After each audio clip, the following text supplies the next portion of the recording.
Génesis capítulo 16, la palabra del Señor dice: Sarai, mujer de Abraham, no le daba hijos, y ella tenía una sierva egipcia que se llamaba Agar. Dijo entonces Sarai a Abraham: ya ves que Jehová me ha hecho estéril.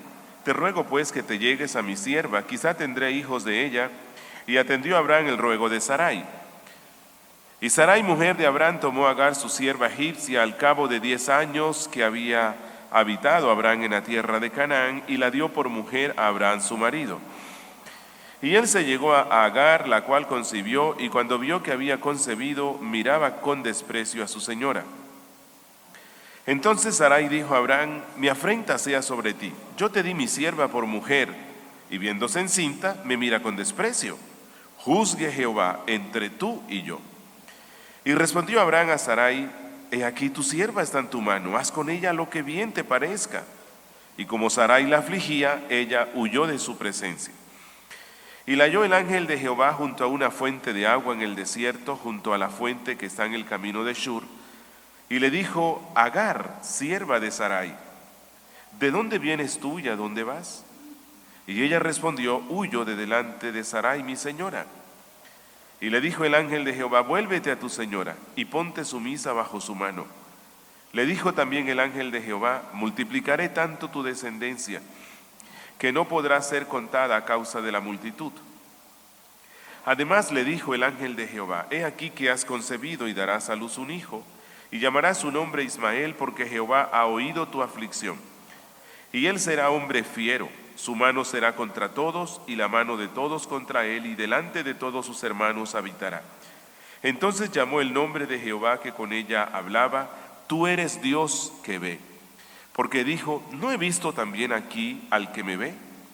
Por lo cual llamó al pozo, pozo del viviente que me ve. He aquí está entre Cades y Beret. Y Agar dio a luz un hijo a Abraham, y llamó a Abraham el nombre del hijo que le dio Agar, Ismael. Era Abraham de edad de 86 años cuando Agar dio a luz a Ismael. Palabra de Dios. Vamos a orar.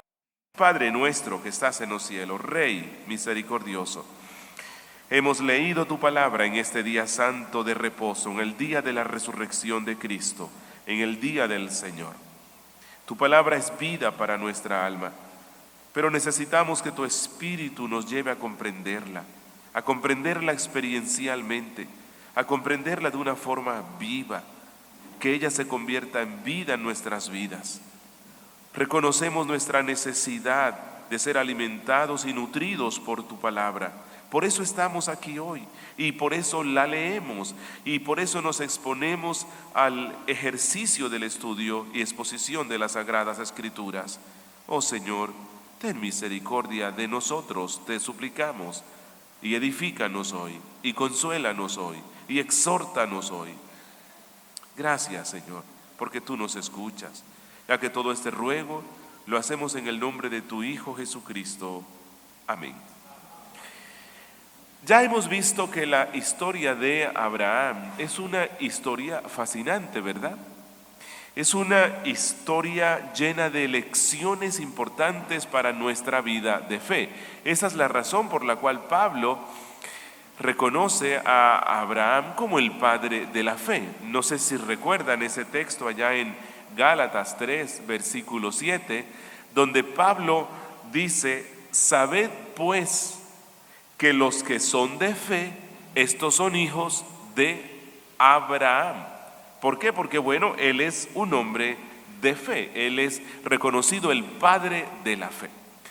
Pero ya algo que hemos visto es que aunque él es el padre de la fe, Abraham no vivió una vida de perfección absoluta. Abraham tuvo sus flaquezas, pero algo que lo caracteriza y que caracteriza a toda persona de fe es que vive su vida bajo la gracia de Dios. Y esto fue lo que pasó con él. Abraham dependió siempre de la gracia de Dios, gracia que se ha manifestado en el pacto que Dios hizo con él. Y a pesar de todas las flaquezas, a pesar de todas las caídas, a pesar de todas las debilidades de este hombre, como es un hombre que está bajo el poder de la gracia, el poder de Dios obró en él, levantándolo, restaurándolo, conduciéndolo al arrepentimiento. La vida de Abraham, que es la vida de un hombre de fe, es una vida siempre creciendo, mas nunca en decadencia, siempre en avance a pesar de que haya caída. Y la fe de Abraham se fortaleció, especialmente en la promesa que le había hecho Dios. Recuerden que ya lo hemos visto. Dios le prometió a este hombre una simiente. Y esta simiente Moisés la conecta con la simiente que le prometió Dios a la mujer cuando el hombre pecó. Y esta simiente es la que va a salvar a Abraham de sus pecados. Y entonces ya hemos visto cómo en el capítulo 15 Dios hizo un pacto con Abraham, un pacto de gracia y un pacto prometiéndole que su descendencia habitará la tierra de la bendición, y que solo esta descendencia que viene por la línea de la simiente de la fe, ellos van a recuperar este paraíso perdido. Y Abraham fue un hombre de fe porque él se mantuvo confiando en esta promesa, aunque tuvo sus flaquezas. En el capítulo 15 vimos una vez más cómo Dios ratifica ese pacto con él. Y hemos visto que Dios le adiciona algo más a este pacto, y es que Dios jura. ¿Tiene Dios la necesidad de jurar? No, porque la Biblia dice que Él es verdad. Además, cuando uno jura por alguien más grande. Y el autor de Hebreos dice que no habiendo alguien más grande que Dios por quien jurar, entonces Él jura por sí mismo. Y no sé si recuerdan algo que nos explicaban el domingo, es que Dios manda que se sacrifiquen animales y que sean cortados. Y la costumbre era que las dos personas que iban a entrar en ese contrato pasaban por en medio de los animales, de tal forma que ellos decían, bueno, si yo incumplo mi parte, que me suceda esto, que un rayo me parta en dos. Pero algo que nosotros vimos es que el único que pasa por en medio de los animales cortados es Dios. Y eso fue un juramento. Dios, que no necesita jurar, estaba jurándole a Abraham: yo cumpliré la promesa que te hice en este pacto, y tú tendrás un hijo y tendrás una simiente santa, y yo les voy a dar esta tierra. Y entonces, ¿qué más necesitaba Abraham para ser confirmado en la fe? Uno esperaría que luego de este juramento que Dios hizo, Abraham iba a tener una fe robusta. Y es interesante ver que luego del capítulo 15, obviamente viene el 16, ¿no? Pero no es simplemente una secuencia numérica, sino que es interesante ver cómo Moisés dispone dentro de la estructura de su narración que luego de esa ratificación del pacto, por medio del juramento que hizo Dios, viene la caída de Abraham. La caída de él. Y entonces Moisés aquí nos quiere mostrar, y le quiere mostrar al pueblo de Israel y a nosotros, que la caída de Abraham estuvo relacionada con una falta de confianza en cómo era que el Dios del pacto iba a cumplir sus promesas, y que hay un problema serio cuando nosotros buscamos ardides y estrategias carnales para hacer que los propósitos de Dios se cumplan. Y una lección importante que nos quiere dar aquí Moisés es que Dios no tiene afán en hacer sus cosas. Que el tiempo nuestro no es el tiempo establecido por Dios. Y que las consecuencias de precipitarse en estrategias carnales para que supuestamente se alcancen los planes de Dios, las consecuencias son desastrosas. Y en el caso de Abraham hubo consecuencias matrimoniales, problemas serios, familiares, sufrimiento y guerras entre sus simientes. Y entonces, una vez más, vemos cómo la fe de Abraham es probada. Hoy vamos a estar viendo la caída de Abraham. La caída de Abraham. Y recuerden que digo Abraham, no Abraham. La caída de Abraham. Ok, y vamos a enfocarnos en 5 elementos que Moisés resalta en esta historia. Y en primera instancia vamos a ver la ocasión de la caída. Miren en el verso 1. Sarai, mujer de Abraham, no le daba hijos, y ella tenía una sierva egipcia que se llamaba Agar. Cuando Moisés nos cuenta esto, Abraham tendría unos 85 y su esposa Sarai tal vez unos 75 años, no, tal vez no, sí, unos 75 años.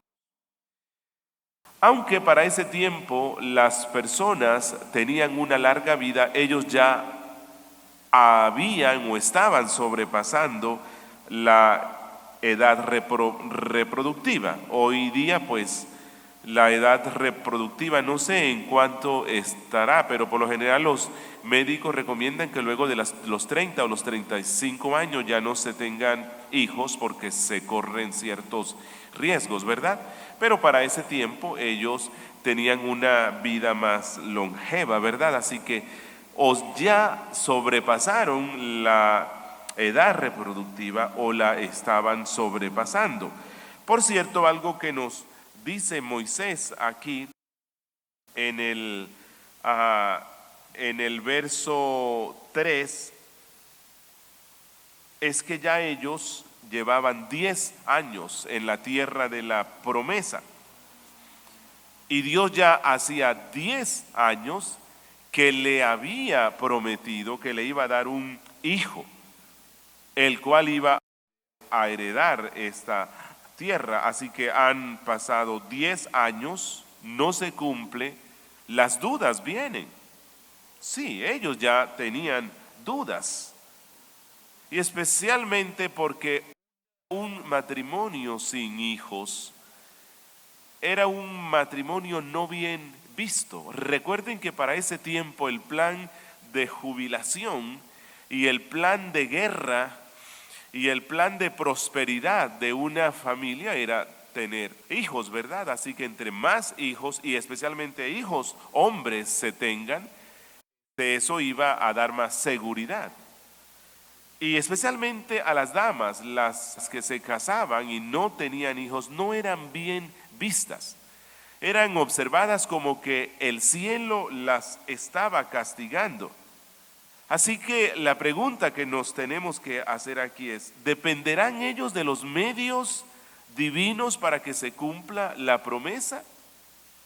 Y entonces Moisés nos dice que aunque Sarai está convencida de la promesa de Dios, ella no cree que Dios a su manera les va a dar ese hijo. Ella cree, o sea, está comprometida con la voluntad de Dios, pero impacientemente ella cree que ella puede adelantarse a los planes del cielo y obtener lo que Dios ha prometido de una forma más rápida. Y entonces esto nos lleva al acto de la caída en sí. Miren los versos 1b al 4a. Y ella tenía una sierva egipcia que se llamaba Agar. Dijo entonces Sarai a Abraham: ya ves que Jehová me ha hecho estéril, te ruego pues que te llegues a mi sierva. Quizá tendré hijos de ella. Y atendió Abraham al ruego de Sarai, y Sarai, mujer de Abraham, tomó a Agar su sierva egipcia. Al cabo de 10 años que había habitado Abraham en la tierra de Canaán, y la dio por mujer a Abraham su marido. Aquí hubo un matrimonio, por decir así, y él se llegó a Agar, la cual concibió. Y aquí yo creo que Moisés está recordándonos una vez más, no porque él sea machista, ¿verdad? Pero cuánto riesgo hay cuando los hombres, los esposos, no tenemos la capacidad de analizar bíblicamente los consejos o sugerencias o peticiones que nuestras esposas nos dan. ¿Recuerdan cómo entró el pecado en el mundo? ¿Cómo nos lo presentó Moisés en Génesis 3? La serpiente usa a la esposa, ¿no?, para la introducción del pecado y para que ella convenciera a su esposo de violar el principio o el mandato que dio Dios. Y recuerden que la serpiente lo presenta como: oiga, este es el camino de la desobediencia, es el camino más rápido para que ustedes alcancen el propósito por el cual Dios los ha puesto, que es gobernar, culturizar, llenar la tierra. Así que yo les doy una alternativa mejor. Lo mismo pasa con la esposa de Abraham. Ella tiene un plan alterno al plan de Dios. A lo mejor ella lo está viendo: bueno, es que Dios no nos dijo por medio de quién tú vas a tener a tu simiente. Así que Dios no nos dijo, entonces Dios nos dejó en libertad. Así que yo soy tu esposa, tengo una sirvienta. La costumbre aquí de la cultura es que si una esposa no puede dar hijos, ella, la esposa, le puede dar hijos al esposo por medio de las siervas. Así que esta es una práctica, este es un adulterio legalizado. Así como pasa hoy, ¿no?, que hay tantos pecados que el Estado ha legalizado. Así que, pues, ¿qué más da? Así que ven y vamos a hacer aquí como una especie de boda. Así que ya vas a tener una concubina, olvidándose Abraham lo que luego dijo Cristo: mas al principio no fue así. Al principio, ¿cómo fue? Un hombre, una mujer, un esposo, una sola esposa. Aquí ella le está dando otra, porque ella cree que entonces Dios puede usar las costumbres pecaminosas de la cultura. No estoy diciendo que todo lo que la cultura tenga es malo, pero ella usa una costumbre pecaminosa de la cultura para obtener un fin. Así que ella no entendió que este asunto de darle la simiente a Abraham era un asunto de Dios. Era un problema, por decirlo así, divino. Y entonces ella recurre a ardides humanas. El pecado de esta dama de Sarai empieza con la duda, porque ella no cree que Dios puede cumplirlo y que ella tiene que ayudarle a Dios. Y algo que lo complica aún más es que Abraham, en vez de acudir a Dios y consultarle si la estratagema carnal de la esposa era aprobada por él, entonces él dice: ok, bueno, si aquí todos los ricos tienen una concubina, ¿por qué yo no? ¿Recuerdan cuando nosotros vimos la historia de cómo Abraham entra a Egipto, verdad? Y allá le dieron riquezas que luego se convirtieron en una fuente de problemas, porque las riquezas mundanas son fuente de problema. Y el faraón a Sarai le dio siervas. Bueno, dentro de estas siervas estaba Agar, la cual también luego se convierte en otro problema. Y entonces Abraham decide volver a Egipto. Bueno, no físicamente. Él físicamente ya no estaba en Egipto, pero él vuelve a Egipto sin estar en Egipto por medio de Agar. Y en la Biblia Moisés nos está presentando a Egipto, y el resto de las escrituras lo comparan con la mundanalidad, con estar en el mundo. Y Canaán es estar en la tierra de la bendición. Así que Abraham cede, su esposa lo lleva a cuestionar la promesa de Dios. Hay incredulidad, y la incredulidad lleva al pecado. Y este hombre cae. Y este hombre cede.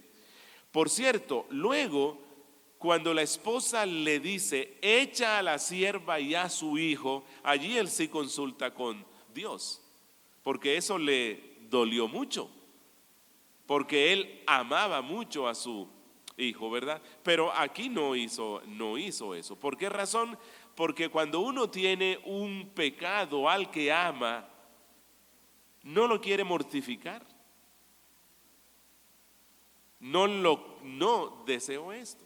Y entonces él no consultó con Dios, y el resultado es que él tiene una concubina. Pero luego Moisés nos muestra cuáles fueron las terribles consecuencias, uno, de pecar contra su voluntad revelada en la creación, porque Cristo luego dice esto en Mateo 19.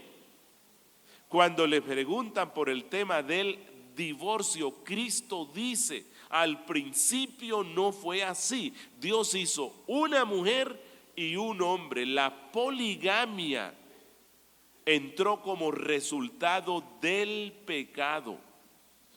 Al principio, dice Cristo, no fue así. Y entonces esto trajo sus consecuencias, y este es el tercer elemento que nos muestra Moisés. Consecuencias de la caída. Miren los versos 4b al 6. Y cuando vio Agar, que había concebido, miraba con desprecio a su señora. Entonces Sarai dijo a Abraham, mi afrenta sea sobre ti. Yo te di mi sierva por mujer, y viéndose encinta me mira con desprecio. Juzgue Jehová entre tú y yo. Y respondió Abraham a Sarai, he aquí tu sierva está en tu mano, haz con ella lo que bien te parezca. Y como Sarai la afligía, ella huyó de su presencia. Así que el resultado de esta unión de poligamia es que entonces esta nueva esposa subalterna queda embarazada. Ella era joven. Y siendo que la sociedad de ese tiempo ponía a los niños por encima del matrimonio mismo, porque eso era como lo más importante, Agar cree entonces que conforme a la costumbre de esa entonces, como ella es una concubina, sirvienta o sierva, pero cuando la concubina quedaba embarazada se convertía en la preferida. Y ella cree que se va a convertir en la preferida de Abraham, y entonces ella trata de ponerse, o sea, trata de rebelarse contra la autoridad de su señora, y trata incluso de ponerse sobre ella. Ese fue uno de los resultados del pecado. Sara fue víctima de su propia invención. Se convierte en víctima. Abraham, entonces, ¿qué hace aquí?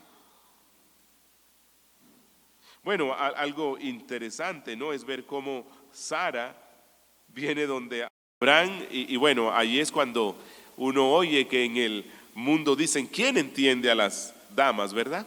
Porque ella fue la que le propuso. Ella pensó que ese era un buen plan y cuando se da cuenta que no le funciona, ella va y responsabiliza al esposo, ¿verdad? Y le dice, mi afrenta sea sobre ti. Y yo supongo que Abraham dice, bueno, pero ¿qué fue lo que hice ahora?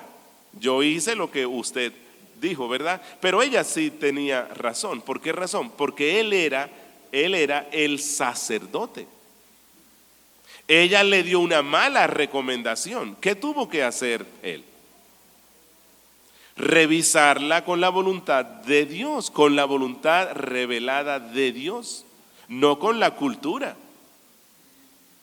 Así que yo creo que al principio él dijo, pero ¿qué le pasa a mi esposa? Hice lo que ella dijo y ya ahora yo soy el responsable. No sé si les ha pasado eso, ¿verdad? Pero sí era el responsable. Bueno, los dos eran responsables, pero él más, porque él era la cabeza, él era el sacerdote. Y además que supongo que ella le reclama, oiga, pero es que tú no pusiste, tú no dejaste todo claro. Y Agar cree que ahora es la esposa principal. Así que tú no pusiste todo claro. Y entonces Abraham se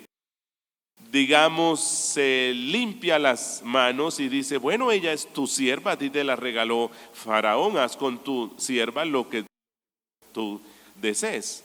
Y entonces allí él promueve que la esposa peque aún más, porque ella está llena de celos.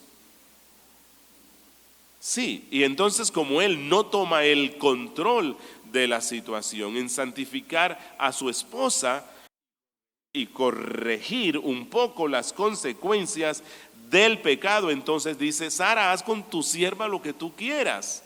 Y entonces ella, llena de celos, dice, la trató con dureza.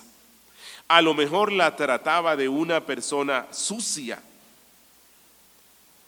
Y fue tan terrible el maltrato que entonces ella se escapa. Y aquí Agar también muestra su pecado. Ella no quiere enfrentar la situación. Ella es una sierva.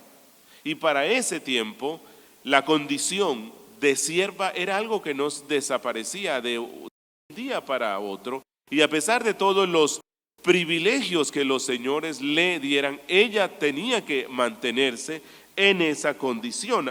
Así que ella decide escapar de la situación, huir de la situación, no enfrentarla.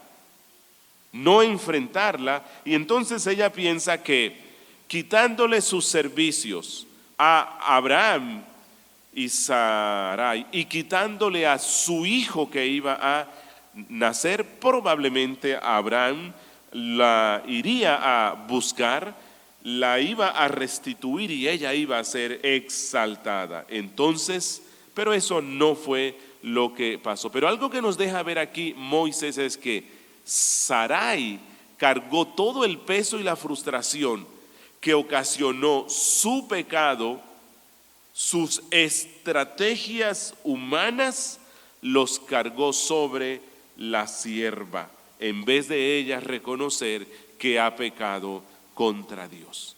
Pero hay algo hermoso en esta historia, que es triste, ¿verdad? Porque es el padre de la fe. Y algo hermoso que se nos deja ver en esta historia, como se nos deja ver frecuentemente en la Biblia y en nuestras vidas, es la gracia de Dios en la caída. Y ese es nuestro cuarto elemento, la gracia de Dios en la caída. Miren los versos 7 al 14. Dice, y la halló el ángel de Jehová junto a una fuente de agua en el desierto, junto a la fuente que está en el camino de Shur. Y le dijo, Agar, sierva de Sarai, ¿de dónde vienes tú y a dónde vas? Y ella respondió, huyo de delante de Sarai mi señora. Y le dijo el ángel de Jehová, vuélvete a tu señora y ponte sumisa bajo su mano. Le dijo también el ángel de Jehová, multiplicaré tanto tu descendencia que no podrá ser contada a causa de la multitud. Además le dijo el ángel de Jehová: he aquí que has concebido y darás a luz un hijo, y llamarás su nombre Ismael, porque Jehová ha oído tu aflicción, y él será hombre fiero. Su mano será contra todos, y la mano de todos contra él, y delante de todos sus hermanos habitará. Entonces llamó el nombre de Jehová que con ella hablaba: tú eres Dios que me ve, porque dijo: no he visto también aquí al que me ve. Por lo cual llamó al pozo, pozo del viviente que me ve. He aquí está entre Cades y Bered. Agar huyó de la tierra de la promesa, donde se había portado mal, especialmente al rebelarse contra su señora, pero Dios la encontró. Y la encontró en el camino del desierto. Probablemente estaba intentando regresar a Egipto. Aquí se le llama al ser que la encuentra como el ángel de Jehová. Es una expresión para referirse a Dios mismo. Y ahora, ¿cuál de las tres personas de la Santísima Trinidad tiene el rol de manifestar visiblemente al Dios invisible? La segunda persona de la Trinidad. Así que aquí estamos viendo una manifestación o una teofanía de Cristo, del Cristo preencarnado. Dice Pablo en Colosenses 1:15, Él es la imagen visible del Dios invisible. Y entonces Dios sale al encuentro de esta sierva. ¿Ha pecado? Sí. Y especialmente cuando se revela. Ella no pecó tanto al aceptar ser convertida en una esposa o concubina de Abraham, porque ella era sierva y su condición pues no le permitía como decir: oiga, no, esto yo no lo quiero. Pero sí pecó al rebelarse contra su señora. Y entonces Dios le hace unas preguntas y Dios le dice: ¿de dónde vienes tú? ¿No sabía Dios eso? Claro que sí. ¿Y a dónde vas? ¿No sabía Dios eso? Sí. Dios no está interesado en que ella le dé información, pero sí en que ella responda reconociendo su pecado. Porque la restauración empieza así, cuando el hombre reconoce su pecado. Oiga, y esta dama fue más noble que Adán y Eva. Cuando Dios le preguntó a Adán: ¿qué has hecho? ¿No sabía Dios qué fue lo que él hizo? Claro que sí sabía. Dios le estaba dando la oportunidad de empezar el camino de la restauración. Y el camino de la restauración empieza con la confesión. ¿Pero qué hizo él? Esta mujer que me diste tú, ella es la culpable. Y luego Dios le da la oportunidad a Eva. ¿Y qué dice Eva? La serpiente esta que tú creaste. Ella fue la que me engañó. Por eso no, en ese instante no hay restauración. Pero mire que cuando Dios le pregunta: ¿de dónde vienes y para dónde vas?, le está dando la oportunidad de que confiese su pecado, y ella lo confiesa. Allí empieza el camino de la restauración. Dice: yo huyo de Sarai, mi esposa. Y entonces Dios le dice: vuelve, mi señora. Así que Dios luego le dice: vuelve a tu señora y ponte bajo su sumisión. No era fácil, ¿verdad? No, porque ella precisamente está intentando irse porque ya no soporta los celos de Sarai. Y entonces Dios dice: vuelve y ponte bajo ella, bajo su autoridad. Ponte sumisa. Pídele perdón, porque tú no te tenías que sublevar contra ella. Pídele perdón. Y efectivamente ella hace eso. Y Dios ve la disposición de esta sierva, y entonces Dios le hace una promesa. Es interesante ver. Ella está sufriendo las consecuencias de su pecado, del pecado de sus señores, pero hay arrepentimiento. Y Dios se complace, Dios se deleita en consolar al alma afligida cuando hay arrepentimiento. Y entonces Dios dice: tu hijo nacerá. Es más, le pondrás un nombre que significa Dios oye o Dios te oirá. Y aquí era una promesa, porque ella estaba llena de miedo. Y entonces Dios dice, vuelve donde tu señora y no tengas miedo, porque Dios te ha escuchado y Dios te oirá. Y esto vas a recordarlo siempre con el nombre que yo le voy a decir a Abraham que le ponga, Ismael. Esto era una garantía para esta dama. Y entonces luego Dios sí le aclara y le deja ver, aunque tú vas a tener un hijo de Abraham, ese hijo no es el hijo de la promesa. No es el hijo de la promesa. Pero al ser hijo de Abraham, yo le voy a dar muchos privilegios. Y le dice que él va a ser como un asno montés. No suena como muy bien, ¿verdad? Pero sí fue lo que Dios le dijo. Él va a ser como un asno montés. Él va a ser libre. Nadie lo va a esclavizar. Él va a ser libre. Y especialmente, él va a andar de un lado para otro lado. Él no va a asentarse en ciudades, no. Él va a ser nómada. Y eso sigue siendo así prácticamente hasta el día de hoy.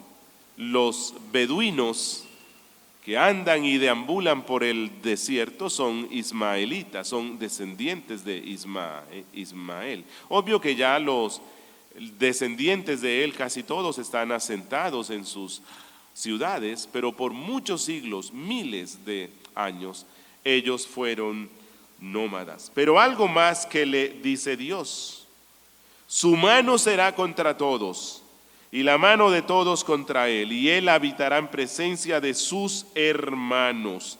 Es decir, los descendientes de Ismael, que iban a ser tan grandes que no se podían contar su descendencia, ellos iban a estar en esa tierra alrededor de Palestina, alrededor de Canaán. Y los descendientes de Abraham, por medio de la fe, iban a ser enemigos de estos hijos de Ismael. Y esto explica por qué hasta el día de hoy ellos no se la llevan bien. Y usted ve, ¿verdad?, cómo las naciones musulmanas que están alrededor de Israel no se la llevan bien con ese pueblo. No se la han llevado bien nunca. Y yo creo que no se la llevarán completamente bien nunca, por mucho tratado de paz que hagan, ¿verdad? Pero aquí hay una promesa que Dios le está dando, y es que Dios se iba a encargar de preservar incluso a ese pueblo. No su pueblo, pero Dios lo iba a preservar, porque ellos son descendientes también de Abraham según la carne. Y entonces Agar, en un acto de fe, porque miren cómo esta sierva, y yo creo que ella escuchaba las instrucciones que Abraham dio. Recuerden que Dios dijo de Abraham, porque yo sé que él le enseñará a sus hijos y también a sus siervos a hacer justicia, ¿verdad? Y entonces ella conocía algo sobre este Dios, y entonces ella, en un acto de fe, responde y le pone un nombre al pozo que estaba allí y lo llama tu Dios me ve, o tu Dios que me ve, o el Dios que me ve. Es un acto de fe, es una respuesta de que ella cree en lo que Dios le ha prometido. Y este nombre lo que da a entender es que ella era consciente que, a pesar de que se esconda en lo más recóndito del desierto, Dios lo está viendo todo y de él no puede escapar uno. Y en quinta instancia, en los dos últimos versos, Moisés nos muestra una vez más la gracia que tiene para con Abraham y a la misma vez la disciplina en la caída. Miren lo que dice: Y Agar dio a luz un hijo a Abraham, y llamó a Abraham el nombre del hijo que le dio a Agar Ismael. Era Abraham de edad de 86 años cuando Agar dio a luz a Ismael. Así que Abraham llama a este niño, como Dios dijo, Ismael. Pero siempre que Abraham llamara a su hijo, él iba a recordar, oiga, fallé contra Dios, pero Dios es misericordioso. Dios oirá. Dios le había prometido a Abraham un hijo de la promesa, y él pensó que Dios no escuchaba. Y el nombre de este hijo, que no era el de la promesa, le iba a recordar esto. Y esto fue una reprensión para Abraham, porque él no había creído que Dios lo iba a escuchar. Por cierto, el nacimiento del hijo de la promesa, por decirlo así desde una perspectiva humana, se pospone por 14 años más. Esas son una de las consecuencias del pecado. Una consecuencia más, él perdió el control de su casa, lo perdió.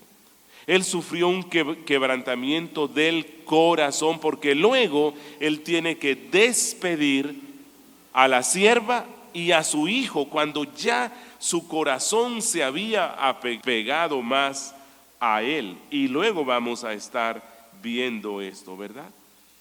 Y una consecuencia que trajo esto fue las guerras continuas entre los descendientes de Ismael y los descendientes de Isaac hasta el día de hoy. Y el pecado de Sarai, siempre que escuchara el nombre de Ismael, ella iba a recordarlo, pero iba a recordarlo ya bajo la gracia del perdón, ¿verdad? Y es que ella se llenó de celos. Ella pretendió instruir y gobernar sobre su esposo, aunque luego Pedro la pone como ejemplo de la esposa sujeta, ¿verdad? Y allí vemos cómo la gracia de Dios la restaura. Ella iba a recordar que ella no podía tomar el control de las cosas sobre las cuales Dios ha dicho que no van a ser en el instante. Y ella iba a recordar que su pecado no debía ponerlo sobre otras personas. Y termino mencionando algunas de las conexiones que hace Moisés y que hace la Biblia. Y las conexiones son muchas. Ya hemos visto la conexión con la caída de Adán y Eva, ¿cierto? Pero el pueblo de Israel debía recordar frecuentemente esta historia y debía recordar especialmente esto. Es mejor el camino establecido por Dios, aunque parezca más largo y difícil. Es mejor el camino establecido por Dios, aunque parezca más largo y difícil que nuestras carnales estrategias. Y esto fue uno de los fracasos constantes del pueblo de Dios que salió de Egipto. Dios les ordenó ir en guerra contra todos los pueblos que habitaban Canaán. Pero cuando ellos ven las ciudades grandes, amuralladas, gigantes, ellos creen que lo mejor es volver al mundo, volver a Egipto. Ellos creen que ese es el mejor camino y esa es la razón por la cual luego Dios los castiga para que vaguen en el desierto durante 40 años. Y Moisés probablemente aquí le escribe ya a la generación que había reemplazado a esta generación que murió en el desierto, y Dios por medio de Moisés les recuerda y les dice: pueblo de Dios, los caminos de Dios parecen ser más difíciles, pero son los mejores. Pero son los mejores. Y luego vemos cómo Dios le prometió a Salomón darle un reino lleno de paz, y era un reino lleno de paz. Pero luego él piensa que si se une estratégicamente con el faraón y se casa con la hija, va a incrementar más esa paz. Y efectivamente hubo más paz. Pero ¿cuáles fueron las consecuencias? Idolatría. Y este hombre al final de sus días cae en idolatría. Recuerden esto. Dios le acaba de prometer a Abraham, ¿no?, que su simiente poseerá la tierra de la bendición. Pero su simiente apuntaba especialmente ¿a quién? Pablo dice, ¿quién es la simiente de Abraham? Cristo Jesús. Y cuando Cristo viene a esta tierra, nuevamente el tentador viene. El tentador que había usado a Eva, el tentador que había usado a Sarai, nuevamente viene y él trata de convencer a la verdadera simiente de Abraham a que acuda a estrategias humanas, a que acorte el camino y lo haga más fácil. Y la serpiente antigua le ofrece incluso hasta los reinos de este mundo. Y le dice, tú vienes a esta tierra como rey, vas a establecer un reino, pues yo te lo doy. Lo único que te pido es que me adores. Él le presenta una vez más el camino corto. Pero que no se nos olvide esto. El camino más corto es un camino falso. Es un camino falso, lleno de caídas, especialmente de la ira de Dios. Pero el diablo en esta oportunidad no pudo vencer. Cristo lo resistió y Cristo lo reprendió con la palabra. Y Cristo prefirió ir por la senda más larga, por la senda que Dios quiso, por la senda más difícil, por la senda de la cruz, y obtuvo las grandes bendiciones de la obediencia, porque a partir de esa cruenta cruz, Cristo obtuvo un pueblo para sí, un pueblo incontable. Los sufrimientos de Cristo son la fuente de vida para ese pueblo que Dios eligió desde antes de la fundación del mundo. Pero ¿cómo entramos a este pueblo? Por el camino de la humillación, una vez más, el camino difícil. Cristo dijo, el que no se niega a sí mismo no es digno de mí. En las bienaventuranzas, Él dijo, bienaventurados los que lloran, bienaventurados los pobres en espíritu. Para entrar a formar parte del pueblo de Dios, tenemos que hacerlo por el camino de la negación. Es un camino difícil. Y luego la Biblia nos dice que tenemos que morir cada día a nosotros mismos, a nuestros objetivos mundanos. Eso forma parte de la vida cristiana. Recuerden esto, la gracia solo se puede disfrutar por el camino del desierto. La gracia solo se puede disfrutar por el camino del desierto. Y otra conexión que hace aquí Moisés se relaciona con la promesa del pacto abrahámico. Miren, 10 años antes Dios ya le había prometido a Abraham que le iba a dar una simiente, que iba a heredar esa tierra. Pero bueno, y en el capítulo 15 Dios confirmó el pacto por medio de un juramento. Pero aún faltaba algo más.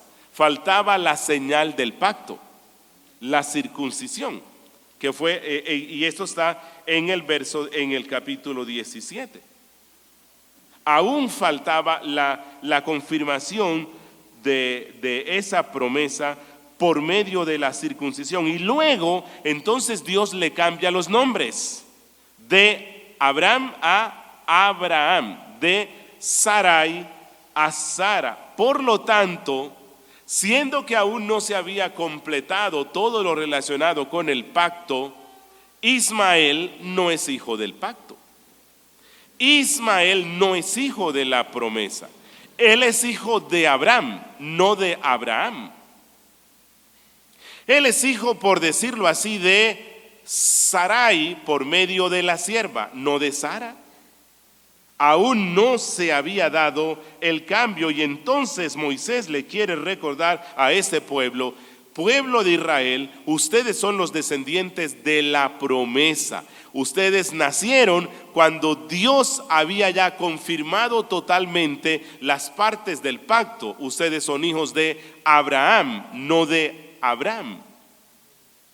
Y una conexión mucho más grande lo hace el apóstol Pablo cuando él utiliza una alegoría basada en los dos descendientes de Abraham, uno por medio de la esclava y uno por medio de la esposa de Sara. Y entonces Moisés, el apóstol Pablo allá en Gálatas capítulo 4, él representa al nuevo pacto o el pacto de la gracia, que es Cristo Jesús, lo relaciona con el hijo de la promesa, Ismael. Y al pacto de la ley de obras lo relaciona con la esclava. ¿Por qué razón? Porque el pacto de la ley, siendo que demandaba del hombre obediencia perfecta, pero no le daba el poder para obedecer perfectamente, los hombres se volvieron esclavos de este acto. Y entonces cuando Cristo viene, encuentra a los fariseos llenos de muchas reglas, esclavos de las reglas. Y entonces Pablo dice, bueno, aunque ellos son descendientes en la carne de Isaac, espiritualmente son descendientes de la esclava.